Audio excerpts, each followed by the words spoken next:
キヤノンインクジェットプリンター TS シリーズ対応ハイインク吸収体キットと自作パッドの効果的な使い分け。いつも動画をご視聴いただきありがとうございます。プロローグ。これまでの関連動画で TS6 から Q シリーズ対応のハイインク吸収パッドを実装して検証しました。何箇所かの不具合を解消するためにパッドの自作にもチャレンジしてきました。今回は動画で割り振ったパッドの故障別で純正品と互換品をパッドの収納可能高で比較検証して、最後にタイプ別でそれぞれの効率的な使い方や使い分けの対処法を考えます。巻末にはキットと自作のパッドを並べて吸収力を検証しています。興味のある方はどうぞ最後までご視聴ください。パッド別の方向性。互換パッドの故障順で各パッドを再検証して、それらを自作と組み合わせる方法を考えます。パッド A の厚さ目安はこの場所で確認できます。この四角い形状のベースまでが敷設高さで約 5mm です。この高さを超えることは可能ですが、上段パッドの詰め位置が決まっているので次に続くパッドの厚さに影響します。パッド A の純正品と互換品の厚さを見てみます。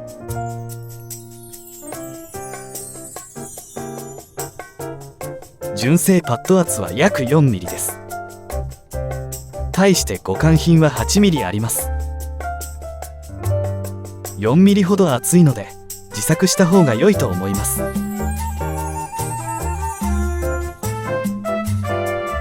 パッドを自作すれば不織布の枚数で高さ調整がフレキシブルになります。パッド B はケースの深さが先ほどの四角いベースから爪まで 8.5mm あります。パッド B の純正品と互換品です。純正品のパッド厚は 6mm です。対して互換品は 8mm なのでパッド A を自作すれば互換品が使えると思います。ただしここに長さ 15mm のセパレーター用切り込みが必要です。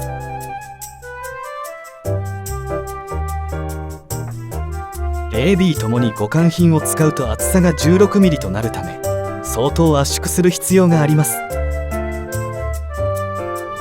前回動画でお分かりの通り、私はパッドへの極度の圧縮は良くないと思っています。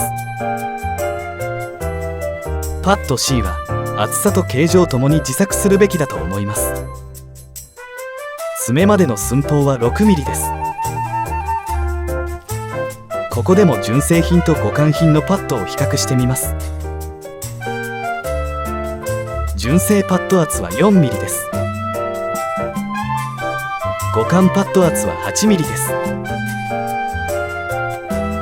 インク駆け上がり形状の違いですが、純正パッドはこのように厚さの半分が切れている状態です。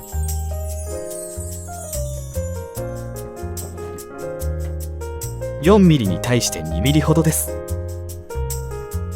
一方互換品はこのように完全に切れています。自作したパッド C ではゴムを使ったり厚さこそ薄いながら切断はしていません。ゴム敷き込みに否定的な方はその分不織布を3枚ほど増すこともできます。このパッド C は右サイドから中央、左サイドへの重要なインク展開の元となるものです。私は自作パッドを勧めます。パッド D は押さえのプラスチック板のせいなのか有効高が 3mm です。純正パッド D です。互換パッド D です。純正の厚さは 3mm です。対して互換品は 5mm です。パッド D のプラスチック板はこのように爪に取り付けます。互換品を使うとプラスチック板の爪が簡単にかからず、強く押し付けないと戻すことができません。形が複雑なので切り込みが多いですが、これも自作を勧めます。パッド E は有効高が 3mm で爪3箇所のためにそれ以上厚くできません。パッドを比べると純正品は乾燥で縮んでいるため小さく見えます。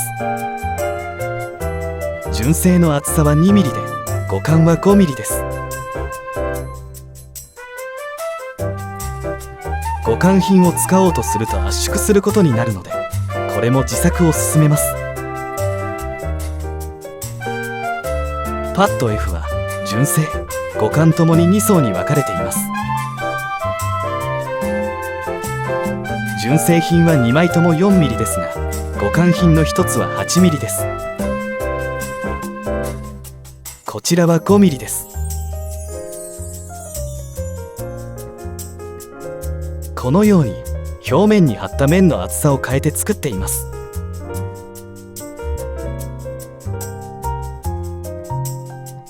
互換品 13mm に対して純正品は 8mm です。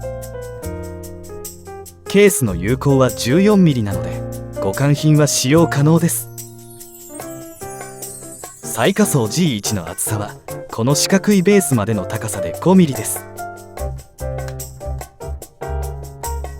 次はこの階段がパッド厚の目安です。1段目 5mm と2段目 3mm です。パッドを並べて比較してみましょう。左から下層、中層、上層です。互換パッドを並べます。 G1 の有効高 5mm に対して純正 2mm、互換は 5mm です。 G2 は有効高 5mm に対して純正 5mm、互換は 8mm です。 G3 は有効高 3mm に対して純正 2mm、互換は 5mm です。3枚をまとめると互換のトータル高は 18mm です。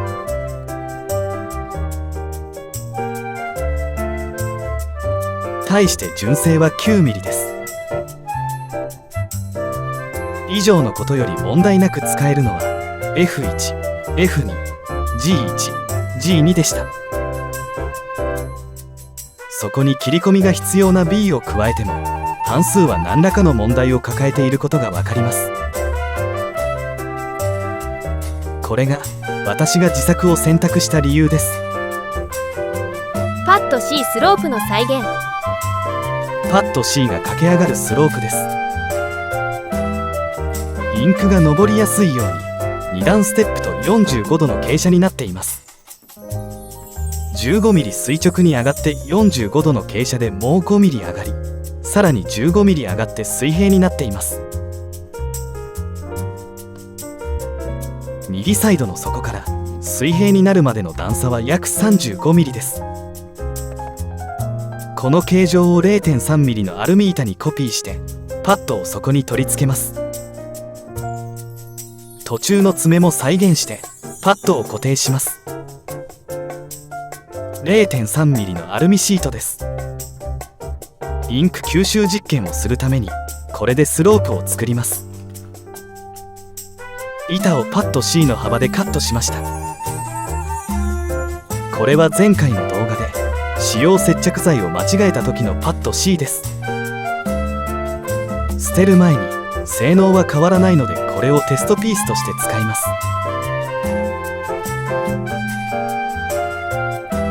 こちらは動画で紹介した接着剤を変えてうまくいった方です。失敗例は接着剤が団子になっていますが、うまくいった方はすっきりしています。前述のようにスロープをコピーしています。板厚が 0.3mm なので定規を当てて曲げれば簡単に加工できます。こちらは互換パッドですが、純正と比べても異常に厚いためスロープではうまく収まっていません。この切断された場所もうまくつなげないのでやはり自作が正解のようです。切断位置がもう少し下に考慮してあればつなぐ術もあると思います。太いのでキャパシティはあるでしょうが、ポンプと拡散能力はどうでしょう。この後の実験結果をどうぞご視聴ください。インク吸収パッドの性能比較。小皿をインク受け皿にして実験を始めます。バットのようなものでも大きなものは多分インクが足りないのです。このインクは使う予定がないのでここで役立てることにします。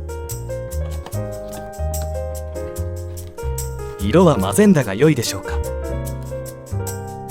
インクが上るところまでなのでこれくらいで足りるでしょう。インクは状況を見て少しずつ補充します。マゼンダを受け皿に入れてスタートします。実験時間は30分の予定です。まずはこれくらいからスタートです。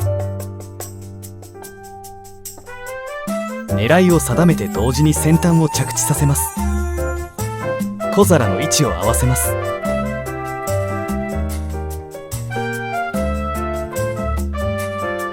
スタートしました。30倍速で再生しています。互換パッドは最初だけ吸ってあとは止まってしまいました。自作パッドは順調にポンプアップしています。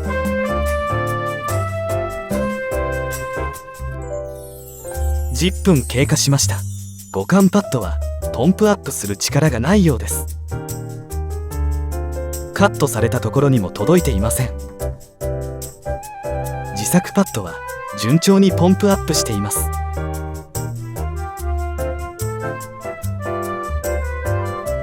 20分経過しました。